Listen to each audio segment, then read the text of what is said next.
one job and everything is gonna be okay. Now we got to go, and it's time to go. I think that we all know that Johnny lies on his way. Jump in the car, Murph hits the gas. Doesn't take long before we hear the sirens blast. But we don't take calm, 'cause there ain't no way. Yeah, we don't stay calm, 'cause there ain't none of those coppers gonna lock us up today. No way. Got this guy pulling running boards, but look at this vintageness of this thing. I mean, the trunk floor mat, just in excellent condition.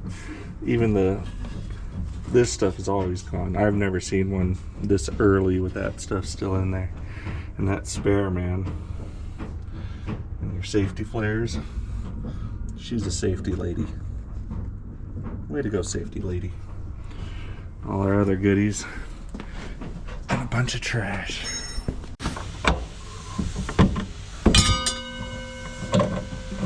Oh, fudge. So we got our mat out that we'll clean up. And this is our original sound deadening. It came out in a nice one piece. But the crazy one is that, look at that. It's not rusted out. It's not even really rusty. I mean, that's just crazy. It's just crazy.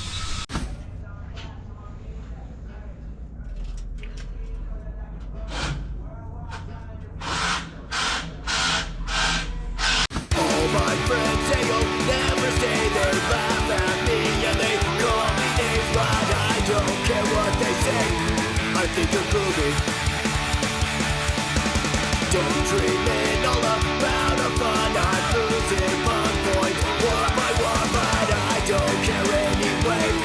I think they're groovy. And if you would just hold my hand and tell the world that I am your man, 'cause I think I'm groovy. I think I'm groovy. You're my dummy girl. Set my heart in our world. I think I'll follow you around the world. I think you're groovy.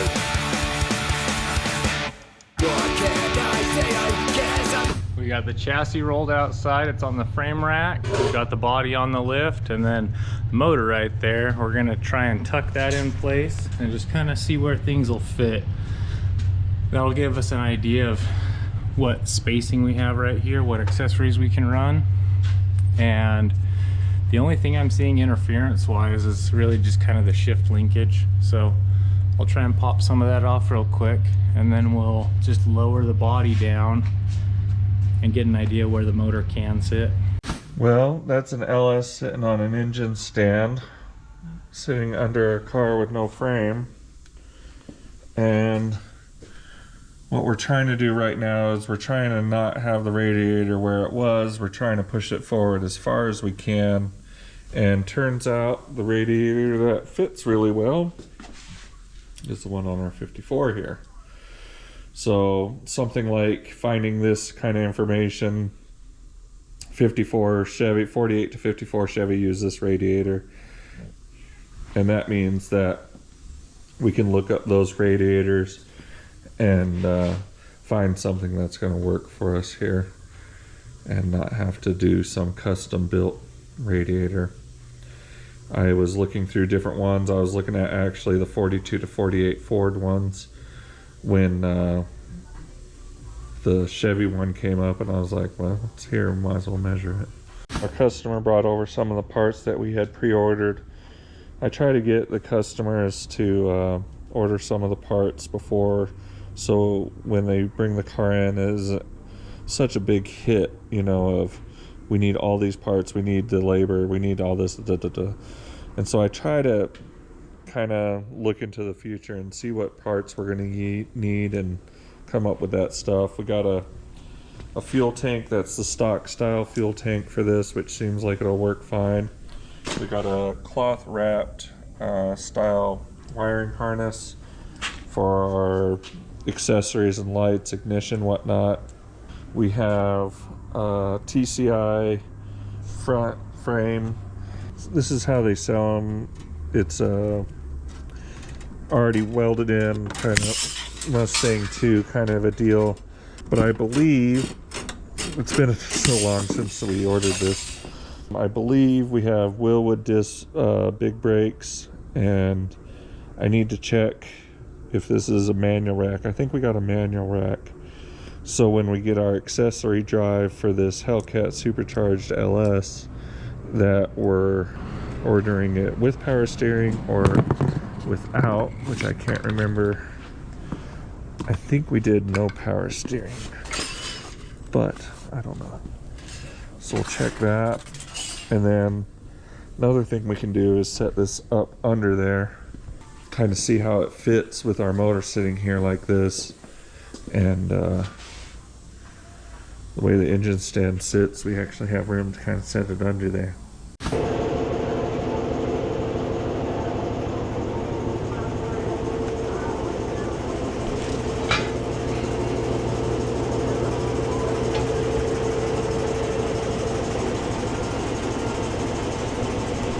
Would you look at that beast? Holy supercharger. How about that? That was a beast. So we were thinking that we needed to do a firewall because we wanted to move the motor back with the water tube on this and stuff. It's most definitely gonna have to move back, so the firewall is most definitely going to have to be changed there. I wonder if they make anything different for this that's a little tighter. Pick this up used for $1,800 off an SRT8. Yeah, this water port is right in this area, so we're most definitely going to have to change the firewall, which means we're going to lose our heater, which I was kind of hoping to keep. This is our bar that kind of supports the mechanism to open up the cowl vent. We're going to have to get rid of this. The glove box will have to change, and the heater's going to have to go, and we'll just put a new behind the dash air conditioning heat unit in there.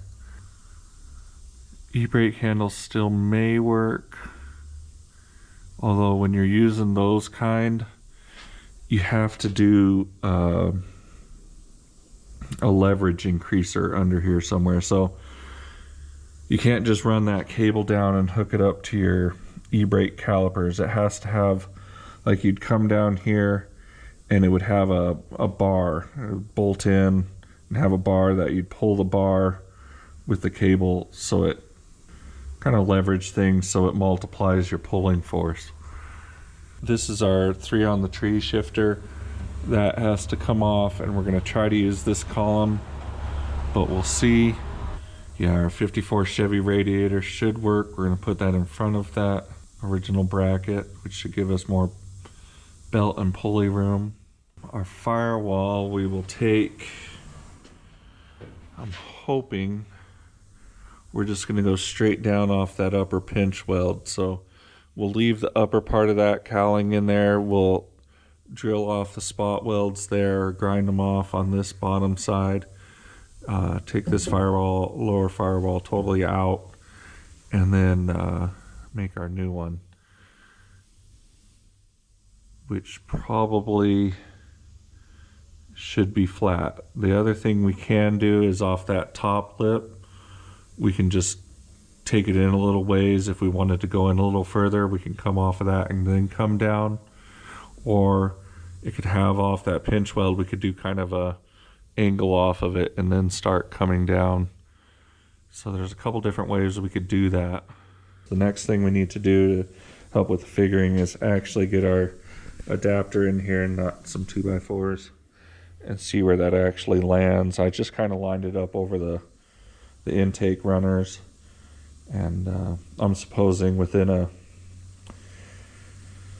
I'd say within a 1/4 to a 1/2 inch, that's where this goes. But, you know, until we get the adapter, I don't know. I do not believe we can run this throttle body, so we'll be doing an adapter to a different throttle body, a GM throttle body. At the moment, I can't even tell you what that is. So, have some learning to do, some research to do. This thing was relatively low mile. I don't remember exactly, but I remember it was decent. We found our belt system. I think we're looking at one from CVS, which I've used before, and some things I liked about them, some things I didn't. It's going to be set up to where it's still running a single belt, basically just what would be a LSA kind of configuration, just with a different size belt, probably. Whew, a lot to figure out, a lot to keep in mind, so you don't mess it up. All it takes is one job, oh yeah. All it takes is one job,